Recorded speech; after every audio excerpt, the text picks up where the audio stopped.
Hi guys, मेरा नाम है कल्पेश गर्ग और हिंदी कहानी no moral but lot of understanding में आप सभी का एक बार फिर से वेलकम करता हूं।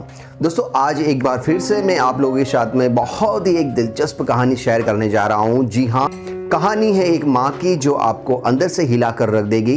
कहानी शुरू करने से पहले हर बार की तरह एक खास निवेदन कि आप इस चैनल पर अगर पहली बार आए हैं और अभी तक आपने अगर इस चैनल को सब्सक्राइब नहीं किया है तो इस लाल बटन को दबाकर चैनल को सब्सक्राइब कर लीजिए और बेल आइकन प्रेस कर दीजिए ताकि मेरी आने वाली कहानी का नोटिफिकेशन आपको मिलता रहेगा। तो आइए अब कहानी शुरू करते हैं।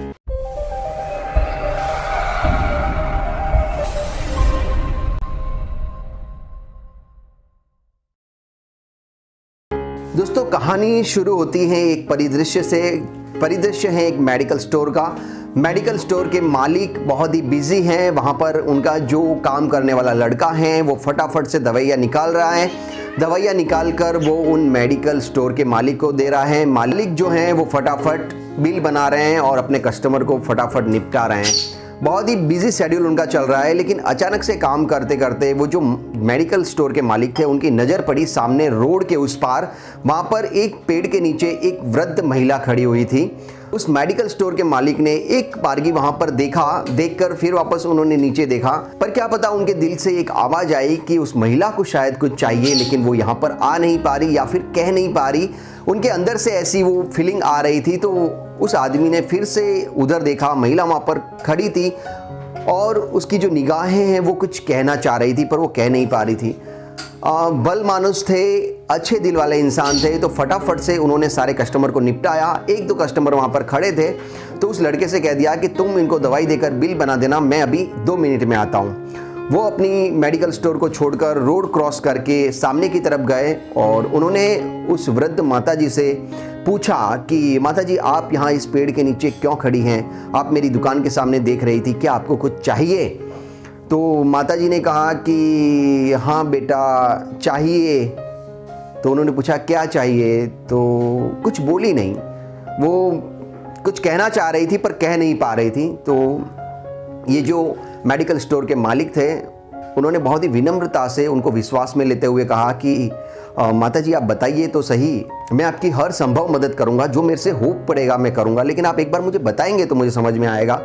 माताजी थोड़े से सहम गए और नहीं कहना चाह रहे हैं ऐसी हालत है, कहना चाह रहे हैं ऐसी हालत है, कहना भी चाहते हैं, कह भी नहीं पाते हैं, रह भी नहीं पाते हैं। उस दुकानदार के बहुत ही ज़्यादा रिक्वेस्ट करने पर, विश्वास में लेने पर आखिर में माताजी ने कहा कि ऐसा है कि मैं यहाँ पर पास में ही रहती हूँ और मेरा जो बेटा है, उसकी बहू हैं, उनके 2 बच्चे हैं, वो शहर में रहते हैं और वो साल में एक बार गर्मी की छुट्टियों में मुझे मिलने आते हैं। तो इस बार भी गर्मी की छुट्टियाँ आने वाली थी। मैं पलके बिछाए से उनका इंतज़ार कर रही थी, एक एक दिन गिन कर काट रही थी। रोज़ाना कैलेंडर में एक एक दिन में टिक करती थी, हाँ आज 16 दिन बाकी रह गए, आज 15 दिन बाकी रह गए, आज 14 दिन बाकी रह गए। मतलब मैं एक एक पल गिन कर काट रही थी कि हाँ अब मेरे बच्चे मेरे घर पर आने वाले हैं और मेरे साथ वो अपनी जो गर्मी की छुट्टियां हैं वो बिताएंगे।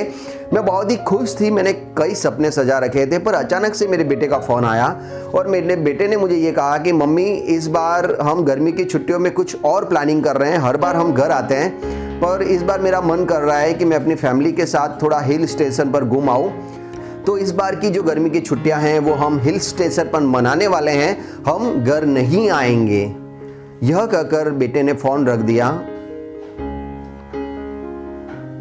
अम्मा जी की आंख में आंसू बह रहे थे। फिर वो आगे कुछ बोली नहीं। तो अब वो जो मेडिकल स्टोर वाला था वो कुछ समझ नहीं पा रहा था कि आखिर मैं इनकी क्या मदद करूं और ये मुझसे क्या चाहते हैं। फिर उस सज्जन व्यक्ति ने अम्मा जी से पूछा कि अम्मा जी, आप क्या मदद चाहती है मुझसे, आप मुझे बताइए कि मैं आपकी क्या मदद कर सकता हूँ। तो उन्होंने कहा कि क्या आपको कुछ चाहिए? तो अम्मा जी ने पूछा कि हाँ मुझे दवाई चाहिए। तो मेडिकल वाले ने पूछा कि कौन सी दवाई चाहिए आपको? माता जी ने कहा कि क्या आपकी मेडिकल में कोई ऐसी दवाई है जिसको खाने के बाद मुझे अपने बच्चों की याद ना आए?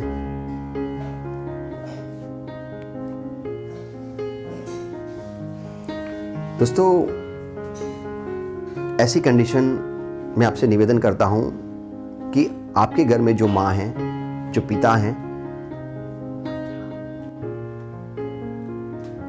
दोस्तों ऐसी कंडीशन आपके जो माता पिता हैं उनकी कभी ना आए, बस इतनी सी रिक्वेस्ट करता हूँ। ये कहानी हमें क्या शिक्षा देती है मुझे नहीं मालूम, लेकिन कुछ चीज़ें ऐसी होती हैं जो शिक्षा नहीं देती, लेकिन उनमें बहुत सारी चीज़ें समझने जैसी करती हैं। अगर आपको ये कहानी पसंद आई है तो आप व्हाट्सएप पे अपने सारे ग्रुप में इसे शेयर करें। हो सकता है कि इस कहानी को देखकर और कोई माँ इस तरह से मेडिकल पर ऐसी दवाई मांगने ना जाए। कमेंट करके मुझे बताइए कि आप अपनी गर्मी की छुट्टियाँ कैसे स्पेंड करते हैं, अपने माता पिता के लिए आप क्या स्पेशल करते हैं, कमेंट करके ज़रूर बताना।